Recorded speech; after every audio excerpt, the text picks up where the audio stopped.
Hey guys, welcome back to the channel. Welcome back to the woods of Idaho.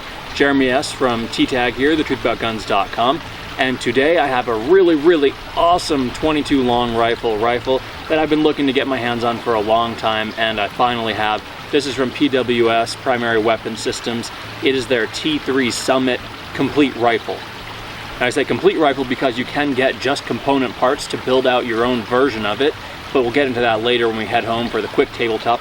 Right now I've got it set up on sandbags because we're going to do some accuracy groups at 50 yards. And accuracy really is the name of the game here. This gun is just supposed to be lights out accurate, bullet through the same hole all day long, carbon fiber tension barrel, and although it is a 10-22 action, it's a 10-22 barrel. Any 10-22 barrel will fit this. This is a 10-22 style receiver. It's not semi-automatic, it's not bolt action, it is a toggle, biathlon style toggle action. Fire your shot, eject, chamber the next one, fire your shot. You can usually do it with one finger if you have long enough or strong enough fingers. If not, you can obviously do it with two or grab it like that. Very cool, very novel action. It's a ton of fun because it doesn't cycle after each shot. It is super freaking quiet. And as you see, I already have a suppressor on the end of it. The rifle is threaded. It comes with a really nice thread protector, but I put the AAC Element 2 on it to shoot nice and quiet. As mentioned, this is a 10-22 compatible receiver.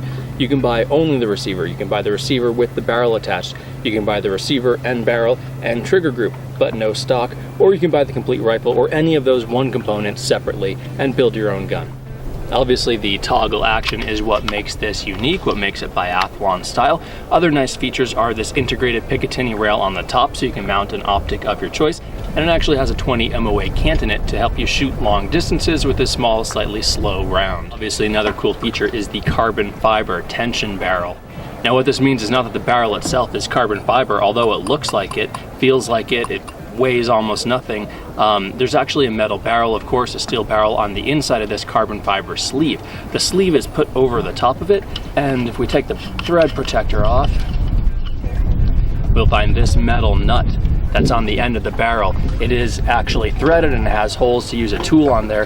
What happens is the carbon fiber sleeve goes over the top of that thin steel barrel, and then you clamp down on this nut, which effectively pulls the barrel forwards because the back of the carbon fiber rests against metal on the other side, and it stretches that barrel, puts it under tension, keeps it very still, keeps it from moving when it gets warm, keeps it from flexing when you put weight on it like a suppressor on the end, and it's supposed to make for a very accurate barrel.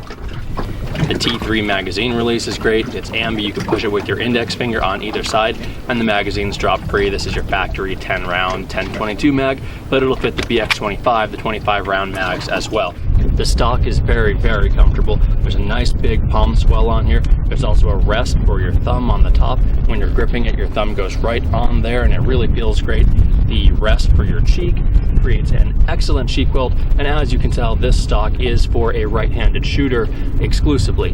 However, PWS does sell what's called the T-Rex stock. This is the Raptor. The T-Rex is ambidextrous, and again, any 10-22 stock will fit this. You just need the one for the large bull barrel, and it'll work on this receiver. The nice thing about the laminate, I think, is that it looks beautiful. I love how it looks, comes in tons of different colors, and even though it's wood, it's super lightweight. It weighs a lot less than most of the synthetic stocks on the market. Alright, let's take this action out of the stock. Check out one of the coolest features about this rifle. There's just this one bolt that actually holds it in. The barrel is, of course, free-floated. To get it out, we take the safety and kind of center it in the middle, and that way this thing will slide out like so. Now that we have the action out, we can check out one of the coolest features of the rifle, which is a set screw right there in the bottom of the trigger. You use an Allen wrench to adjust that, and what it actually changes is the amount of overlap between the hammer and the sear. That overlap affects your trigger pull, both in weight and in how long the first stage is. So if I start to pull it, you'll see the hammer drop and disappear. And now we will toggle the action with it all the way back. You can see that the hammer is not actually resting on the sear yet. You can tweak the screw now to change the engagement, put it down, see how they meet together, pull the trigger, see how it feels. It is really easy to adjust thanks to that window. And you can change it anywhere from about 1 pound of trigger pull up to about 2.5 and change how long that first stage is. And really, it is an awesome feature and an excellent trigger. I have it set up where there's just a little bit of take up. You can see it right there. It's like less than a millimeter. Now it's pulling on the sear. Oh, doesn't move at all. Not only is there no over travel, I mean, there's just nothing. There's that little take up. Put like an ounce of pressure on the thing from this point. Break. You can't even see the trigger move, but you feel it up against that wall. I can always consistently take up this take up or slack right there.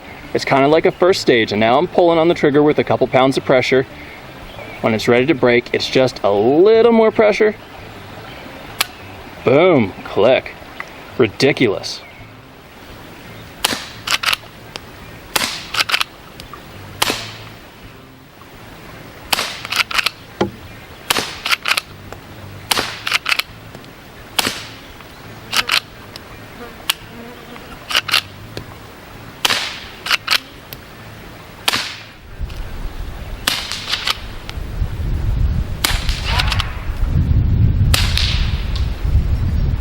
It may look heavy with this really thick barrel and this wood stock.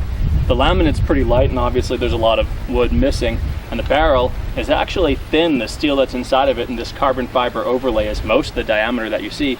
It's very light, very maneuverable, and it's really quick and fun to shoot.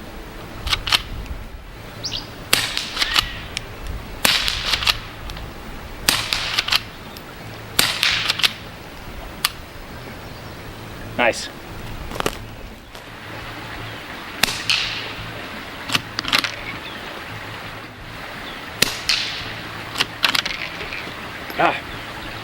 Have bees and flies all over me. This stock is excellent. The cheek rest, perfect. It's a right hand only stock. Has this little thumb rest on it that you saw earlier. Man, it feels good, it looks good. I love it. And there are a lot of options, and of course, you can get it without a stock. Use any 1022 stock you want. Frick. Do not make shooting groups easy. Man, that trigger is just fantastic. It's time for a little more fun. We're still 50 yards from this target to where that table is back there.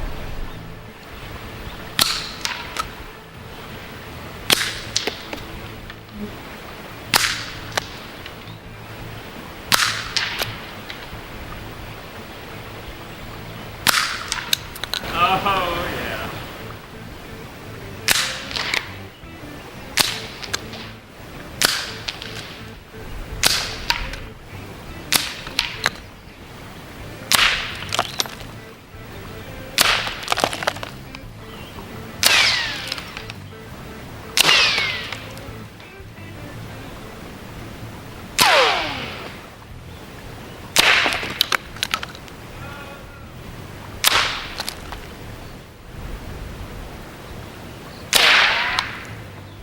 Well, that's definitely a lot of fun. 50 yards is a heck of a distance to be that accurate with a 22 with cheap ammo.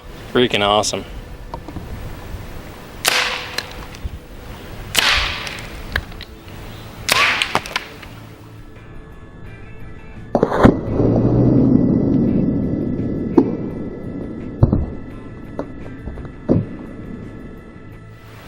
Unfortunately, I only found one of those shells that I actually hit in the base, but it's pretty cool. It crumpled up, and then as you can see, the bullet is on the rim. It's on the base of the shell. Primer popped out. The bullet's still stuck in there.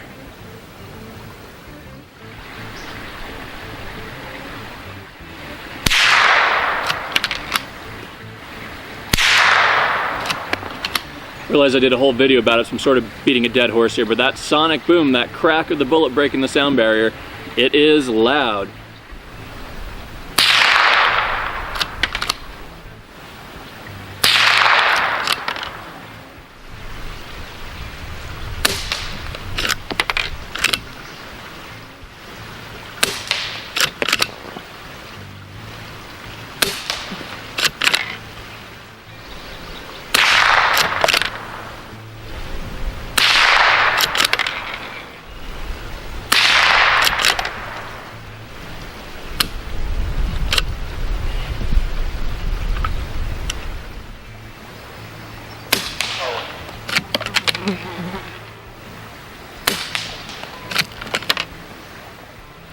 Although on a bunch of different guns I've seen no change in accuracy with that suppressor on it, just to cover the bases here, I'm going to do another 5-shot group with that American Eagle suppressor ammo without the can on the muzzle.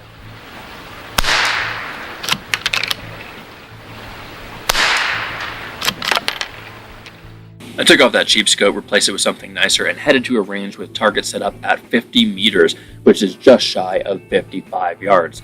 Over and over with American Eagle suppressor ammo, which is very consistent, I was seeing just under 1-inch groups at 50 meters. With match grade ammo, and I shot a handful of different brands, targets and results from that are on T-Tag, link in the video description below. I was seeing about 3/4 inch groups. This is very good accuracy, but it's not what I was expecting out of this gun. I was expecting a little bit better. Now, I have had this rifle for quite a while. I was shooting .6 MOA with a different rifle on that same day, and I'm very confident that this is exactly what this gun is actually capable of. All right, that's gonna wrap it. If you haven't seen this, man, it's a shame. This rifle is worth knowing about, and it's worth owning. This one, staying with me. As always, please check the link in the video description below to T-Tag, thetruthaboutguns.com, for photos and more technical details about this rifle. Like and subscribe if you would. I hope to see you guys out here in the woods of Idaho next time. Hey guys, subscribe to get notified about future videos. Like this one, I'm going to be doing some shooting with the PWS T3 Summit and this night vision scope. Maybe we'll do some pest hunting.